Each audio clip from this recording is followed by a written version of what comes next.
Good evening. This is the Elliott wave update for the S&P 500 and the NASDAQ 100 for Tuesday, October the 3rd, 2023. It was, I hate to say it again, folks, but it was another very, very interesting day. I'm going to start here with the S&P. I'm really going to start on the 1-hour chart. As you'll immediately notice, I put back that preferred count. I had showed the alternate view, should the market have decided that it wanted to continue to move higher. I wanted to make sure that I was including what possibly could be going on. More so was really in the NASDAQ. I think here in the S&P, I had labeled it as accordingly 1212, and that did prove, of course, to be the case, even though this small 2 did kind of poke its nose a little bit higher overnight. And then once we got the JOLTS report this morning, I guess that was enough to just tip the ship over, so to speak. And the market just started to tumble and did not stop. Did not stop at all. In fact, we didn't get any type of pullback or bounce until the last couple of hours of trading today. Now, what on an Elliott basis that we continue to move through is, of course, a minute fifth wave to complete. Let me just go up one tick to that 4-hour chart to complete the minor third wave. So today we actually passed through where minute wave 5 would be 100% of minute wave 1. Kind of went through it and came back above it. And it appears that move did complete a small internal wave 3 of the minuet wave 3 of minute wave 5. So we continue to subdivide, and now we're going to walk through. It's not going to be a great deal. It's going to be that we get that fourth wave in, we come down in a fifth to finish minuet wave 3, and then we do another 4 and a 5 to complete minute wave 5. So again, we're really still looking at the 4186, 4187 area down to 4140. And these are going to be plus or minus, of course, but it will depend on the structure itself. Now, we can add into that, we've got a couple other things kind of going on, at least here in the United States we do, and that this afternoon in Washington, D.C., Speaker of the House was ousted. And not that I think that that's really going to have an effect on our markets over the fact that now a recession is even appearing more realistic than it was even, let's say, 2 or 3 weeks ago. And now we're getting, a lot of news reports on how our banks are beginning to prepare for a recession, and also beginning to see news stories about the possibility of, what do you think about 13% interest or yield on a 10-year note? And so it's not unusual that we go from one extreme to the other end of that extreme in terms of interest rates and the conversation. And it goes along with what we did see in our bond markets today.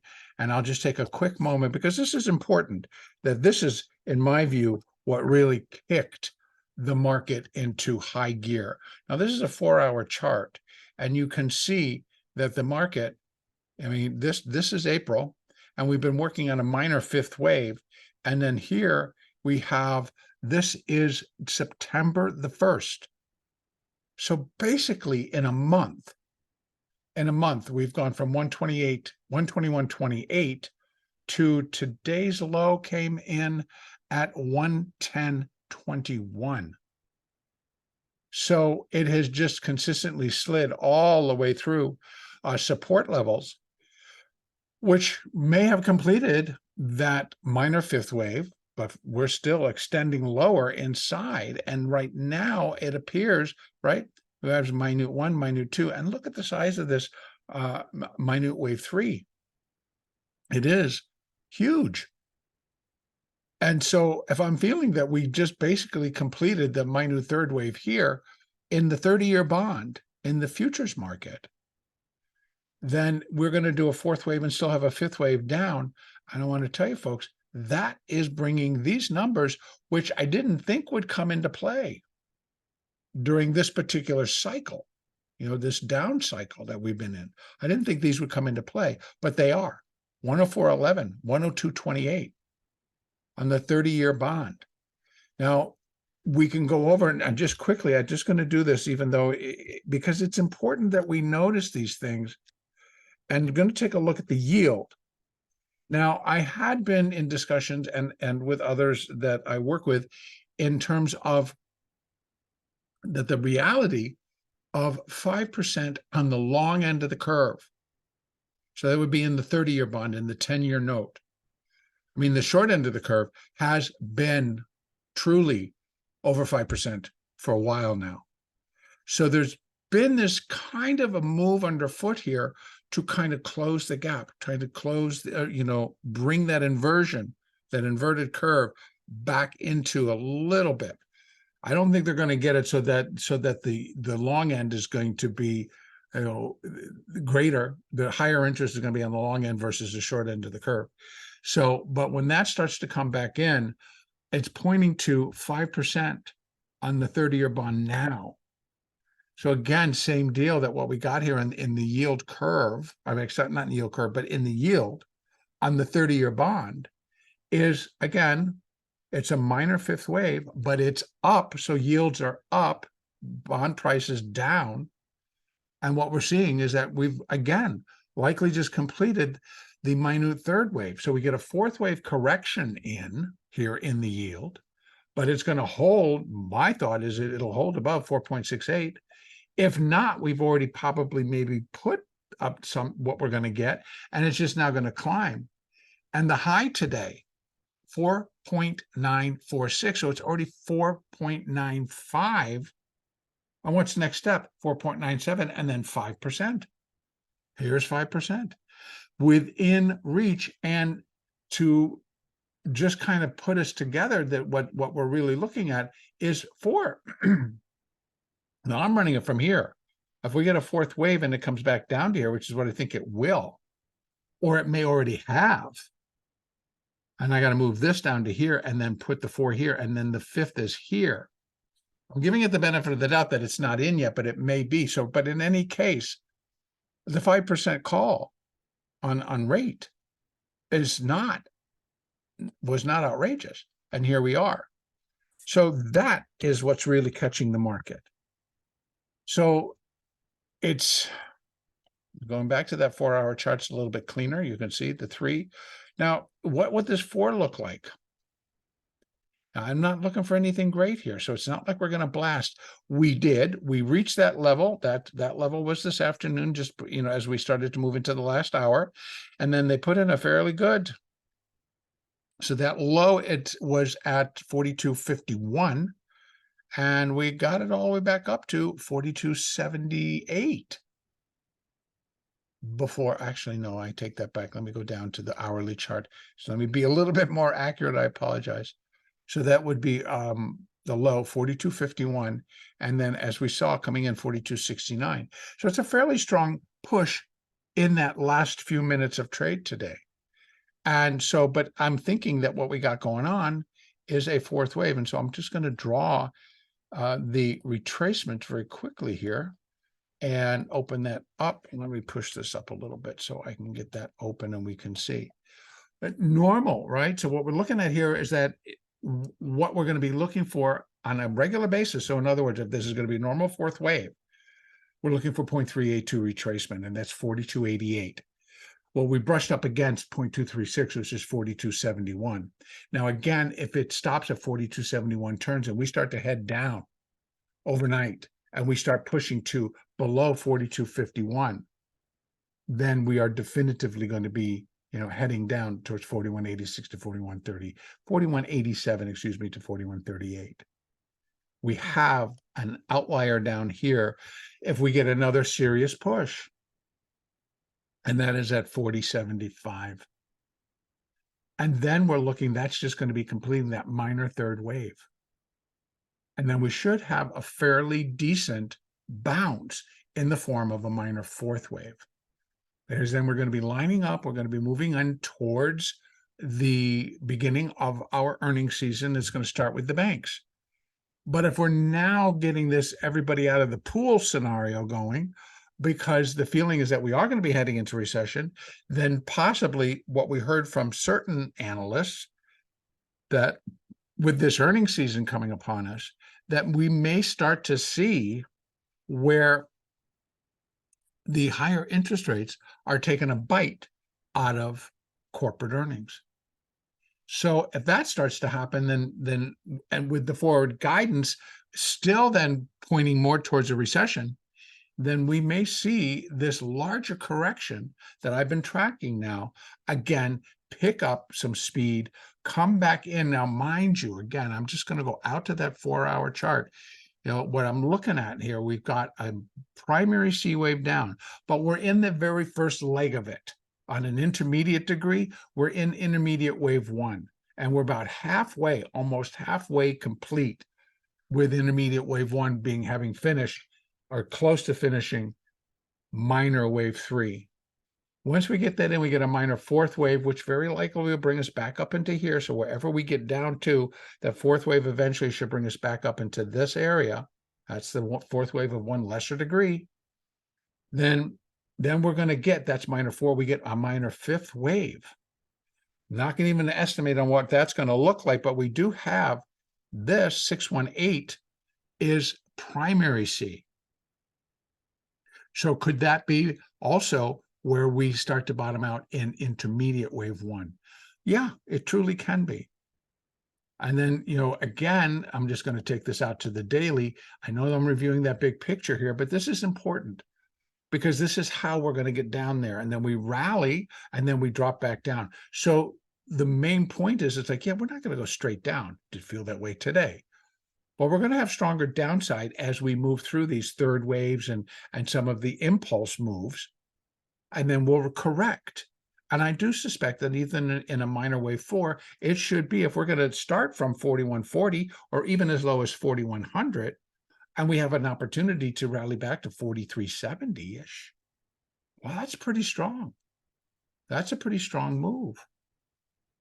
So, you know, we'd be looking at 200 points. And then from there, drop back down. So we still can get, you know, a higher level, not necessarily down to here, but intermediate wave 1 to an intermediate wave 2 then. So we still got a lot of rallies to come. And then the impulses are going to be to the downside. So as long as I think we're getting more prepared for what direction the market's going to go.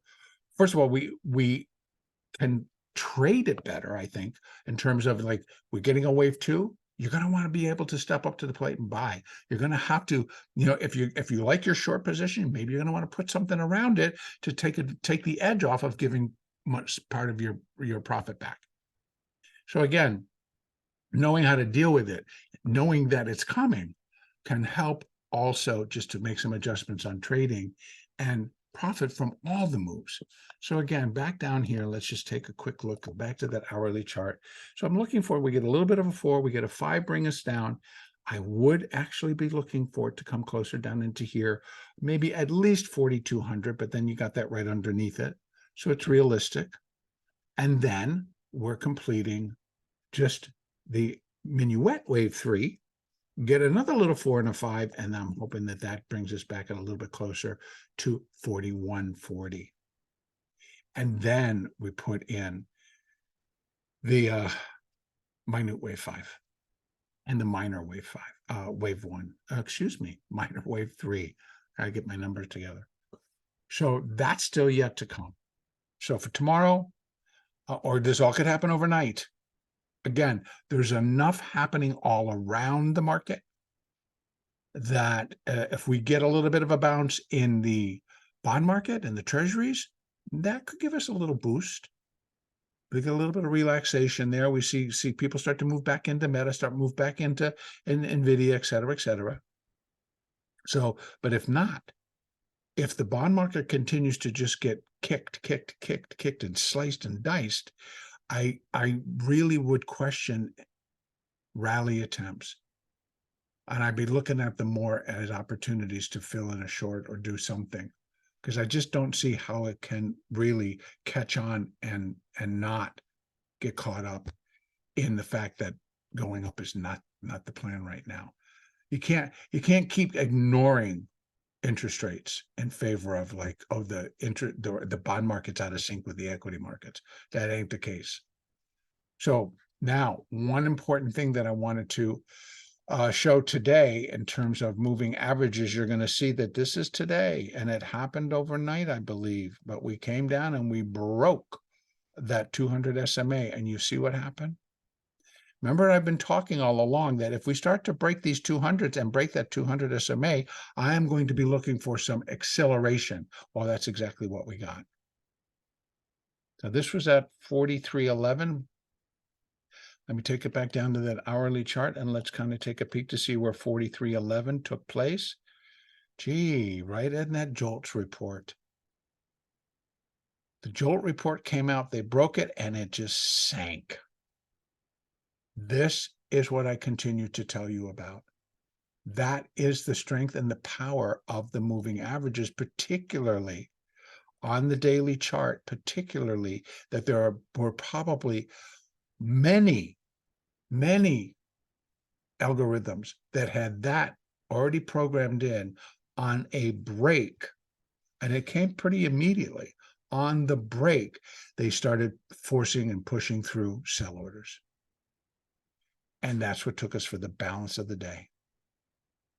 So these are powerful, and these need to be noted and watched carefully, which is why I bring them up. 50s, the 100, but more importantly, the 200. So we got this from breaking the 100. Then we kind of slipped around. We came down. We went back up, came down, went up, But on that serious break, bam. So now I'm going to take it over to the NASDAQ. So that continues to show us that we should have continued or a continuing move down before we get a substantial or sustained rally. Over in the NASDAQ, good old NVIDIA this morning, folks. Good old NVIDIA. I got to tell you, it was quite the scene. This was the opening, courtesy of NVIDIA. They walked in this morning, and it kind of, you even saw it that pre-market. I mean, they were selling a lot of things. They were selling a lot in the market, except in NVIDIA. NVIDIA kept being marked higher, marked higher, marked higher. Now, mind you, where did this thing close? I think I got to go pull this in. Let me do that. NVIDIA closed at 435. Well, this morning it was trading at 448, and they pushed it up to 451 prior to that number. And it was a lot lower, and you can see they closed at 435, and they've already marked it down.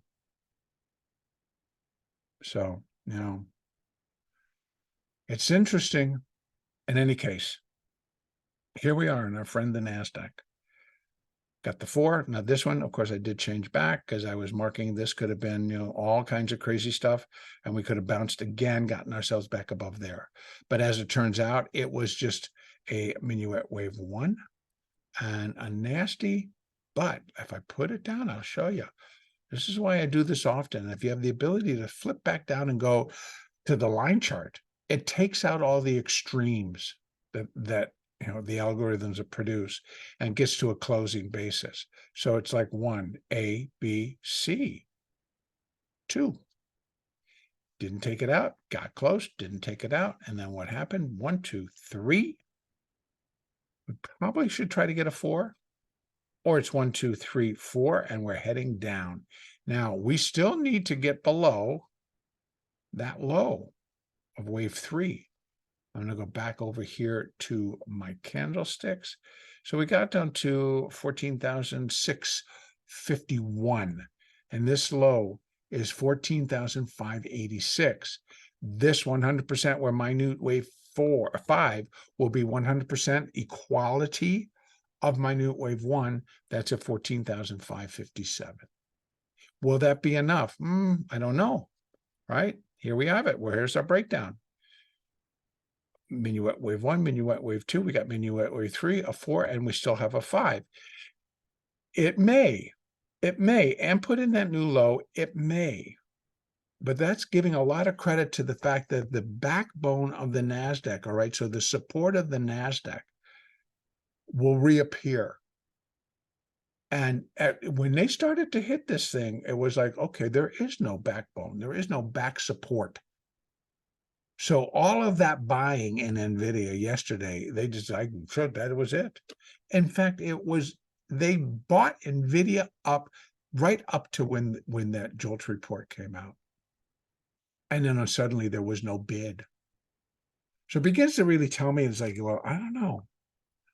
There were that many people, there were that many asset managers, there were that many whomever, that they had to have NVIDIA. Because it pretty much single-handedly took the NASDAQ higher on the open. Apple followed suit. I will go in there. Apple was kind of in there as well. In fact, Apple didn't really get trashed as hard as one would think. So there's still, the deal is, it's like you got a lot of asset managers that come into Apple, that come into AMD, they come into a lot of these artificial intelligence, because the belief is that if the market really starts to tank and it goes down 10%, that these stocks will not drop an equal amount. So therefore, they will kind of hold up a portfolio that they have all of these customers in. Or it won't drop 10%. It'll drop maybe 2% or 3%. And that's what they can tell their customers. So again, it's a shift. It was a rotation. I don't know if that rotation is over, but normally it's the first 2 days of the new quarter, and it's the beginning of the fourth quarter. So you saw this rotation yesterday, which kept the NASDAQ higher, and then into all of this craziness all day long. And then all catching back up. So again, here we do still have a fair amount of downside. But if that's the three, if I can put it down there, 1, 2, 3, 4, 5, I likely can. Then we're going to get a fourth wave, and I will put my fibs. So we can get a move back to 14,796, 14,800. But it's got to get through here, and then it's got, I'll tell you, the 100, it's got the 20. The 20 is actually right there at 14,838. So that's where the 20 moving average, the hourly 20 is sitting. Right above it at 41 is the fib resistance at 14,841. That's a 50%. Wave 4, yeah, it's a small enough move that it would be, you kind of have to think, but I'm not, but there is where 4 overlaps 1. So I'm not really looking for this. I'm looking for, it's going to come in here at best and then sink. And once we get that 5 in to complete wave 3, and if wave 3 is complete there, okay. But I don't think it can get above before we get a 4 and then a 5. And then we're completing the minute 5th wave. And then I'm looking at this, possibly even a little lower. We have 14,396. The NASDAQ was down over 300 at some points today. The Dow was down over 500. They just kept buying it back. So it just needs to go down and get us there. And then the next rally phase can begin. Ultimately, I must say, it has to complete the pattern. I would not be looking for a failure, not in this size of a wave. I'm not looking for a failure. I need it to come down and break 14,586. Get that low in there. And 557, 30 points. Yeah, that works. But I'm even hoping for a little bit more. But we'll take what we can get.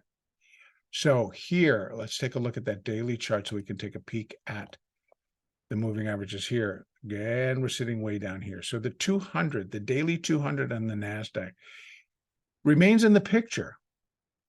But when we're looking for what's the next point in the NASDAQ where we could see some truly acceleration to the downside like we did today in the S&P, and this is the level, 14,245, and to be exact, 14,288 is where the EMA is. The SMA, which has even more strength, is at 13,999, 14,000. And then it'll just accelerate. And that's when I say so we still may have a fair amount to go within this minor third, because this lines up, minor 3 lines up 1.618, 13,498. 100% is 14,396. So this fifth wave needs to continue to really kick some butt. Otherwise, I'm probably going to have to move the third down to here, put in the 4, and still keep a 5. You know, we have to allow for all these different things. And because it is the way of the wave pattern. And I could be, I don't want to hate to say it, but you label too quickly, or we're not counting the subdivisions correctly, or we're going to get, I'm going to bring it back down to the hourly so I can show you that this thing is really going to subdivide yet even more. So it could be 1, 2, and then is that a 3, a 4, and a 5? I would probably think so. But is it only really wave 1 of this minuet third wave? Stranger things. So, it all can just continue to build on itself. And the intensity was there, so we'll see what happens. But for right now, I can basically count 5 down to here. 1, 2, 3, 4, 5. And then we get a 3-leg, ABC. Can get up to here. And if we turn, actually, there's the previous 4th, and there's the fib. If we start to come down and we break easily below this, then it could be that this is 1, and then it's a 2 and a 3 and a 4 and a 5, and that just puts in the minute level. Or this is minute 3, and then we're going to start to subdivide with a minuet wave 5. So all of the potential is still out there. And that's where I'm going to kind of keep it for today. I'm just going to close it up right here. Tomorrow, in terms of any numbers that we may have or not have, let me just take a peek. We have ADP employment tomorrow. I don't think that's going to be well received, to be honest with you. So if it was the JOLTS that kind of did it this morning, ADP could do it again tomorrow. And then we have the final U.S. services PMI from the S&P, factory orders, ISM services. We had manufacturing Monday. I believe it was on Monday. Yep, we did. And now we have ISM services tomorrow at 10 a.m. We have a Fed governor speaking at 10:25 and another Fed president speaking at 10:30 a.m. all Eastern. So the numbers will be all out by 10, 8:15 a.m., well before the open. ADP, 9:45 S&P final, factory orders at 10 along with ISM. All right, that does it for me today. Next up, it will be on Wednesday, October the 4th.